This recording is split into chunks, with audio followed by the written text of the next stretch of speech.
पूर्व डीजीपी बिहार आलोक राज 105 दिन तक बिहार के डीजीपी रहे आलोक राज ने आज नए पुलिस महानिदेशक विनय कुमार को जिम्मेदारी सौंप दी। इस दौरान मीडिया से बातचीत के दौरान उन्होंने राज्य सरकार का धन्यवाद किया। उन्होंने कहा कि मुझे खुशी है कि राज्य सरकार ने हमें राज्य का डीजीपी बनाया और मैं 105 दिनों तक राज्य का डीजीपी रहा और मैं जनता का डीजीपी रहा। पुलिस भवन निर्माण विभाग के सीएमडी बनाए गए आलोक राज ने कहा कि उनके कार्यकाल में बिहार में 3 मुख्य अपराधी पुलिस मुठभेड़ में मारे गए, कई बड़े अपराध कर्मी गिरफ्तार में, भारी मात्रा में हथियार गोली बरामद किए गए।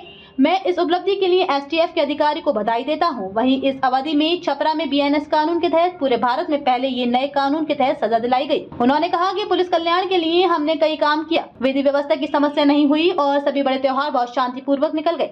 मैं सभी आईजी, डीआईजी, एसएसपी, एसपी को अपने ओर से धन्यवाद देता हूं, बधाई देता हूं, शुभकामनाएं देता हूं। मैं पुलिस मुख्यालय के सभी सहयोगी पदाधिकारियों को धन्यवाद देता हूं, आभार व्यक्त करता हूं। मैं आशा करता हूं कि आप इसी तरीके से उत्कृष्ट कार्य करते रहेंगे। सरकार ने जो निर्णय लिया है स्वीकार है। आलोक राज ने कहा कि मैं मुख्य सचिव के साथ साथ होम डिपार्टमेंट के सभी अधिकारियों का धन्यवाद देता हूँ। सरकार का जो निर्णय है मैं उसे स्वीकार करता हूँ। मुझे कम समय मिला, इसका मुझे कोई मलाल नहीं है। मैं आभारी हूँ। माइक दीजिएगा।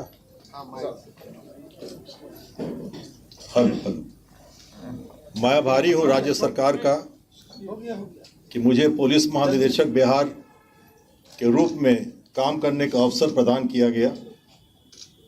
हालांकि ये अवधि मात्र 105 दिनों की रही, लेकिन मुझे खुशी है कि इस अवधि में मैं आम जनता का डीजीपी बना रहा। प्रतिदिन जब भी मैं कार्यालय में रहा, आम जनता से मिला और उनकी समस्याओं को समाधान करने का मैंने पूरा प्रयत्न किया और लोक शिकायत निवारण कोषांग के माध्यम से भी आम जनता की समस्याओं के त्वरित निष्पादन की दिशा में कार्रवाई की गई। इस अवधि में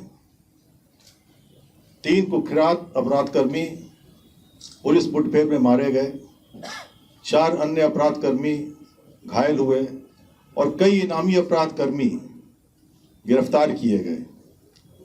भारी संख्या में अवैध हथियार और गोली, कारतूस आदि बरामद किए गए।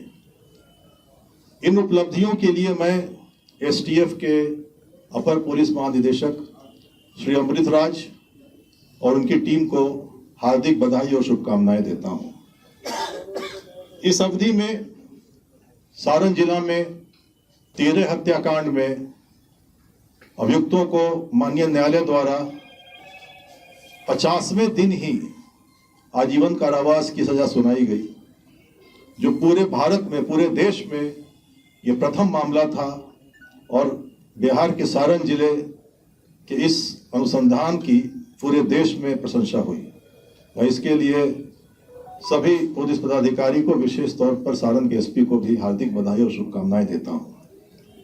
इस अवधि में मैं इस अवसर पर पुलिस मुख्यालय के अपने सभी सहयोगी पदाधिकारी, DG, additional DG, IG, DIG, SP, DSP, सभी पुलिस कर्मियों को, सभी असैनिक पदाधिकारियों को, कर्मियों को भी मैं बधाई देता हूं और उनका आभार व्यक्त करता हूं कि उनका सहयोग मुझे निरंतर प्राप्त हुआ, जिसके कारण हम लोग अच्छा काम कर सके।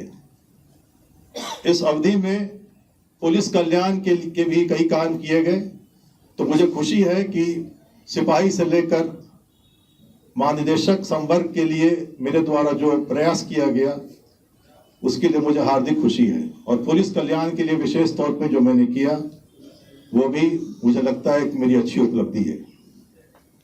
मैं इस अवसर पर सभी क्षेत्रीय पदाधिकारी, सभी range IG, range DIG, SSP, SP, DSP, सभी पुलिस कर्मियों को, सभी पुलिस पदाधिकारियों को बहुत बहुत बधाई देता हूं और शुभकामनाएं देता हूं कि इस अवधि में विधि व्यवस्था की कोई प्रमुख समस्या नहीं हुई और सभी त्योहार, दुर्गा पूजा, दीपावली, काली पूजा, छठ, गंगा स्नान, सभी पर्व त्योहार बिना किसी अप्रिय घटना के, बिना किसी सांप्रदायिक तनाव के संपन्न हुए, जिसके लिए सभी क्षेत्रीय पदाधिकारियों को बहुत बहुत धन्यवाद है।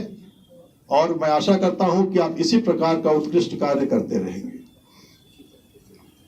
मैं आदरणीय मुख्य सचिव महोदय, प्रधान सचिव गृह विभाग और गृह विभाग के भी सभी पदाधिकारियों का भी आभार व्यक्त करता हूं कि आपका सहयोग और आपका मार्गदर्शन निरंतर प्राप्त होता रहा। मैं मीडिया, प्रिंट और इलेक्ट्रॉनिक मीडिया से पधारे सभी प्रतिनिधियों का भी आभार व्यक्त करता हूं कि आप यहां आए और आपने मुझे अपने बीच बोलने का अवसर प्रदान किया।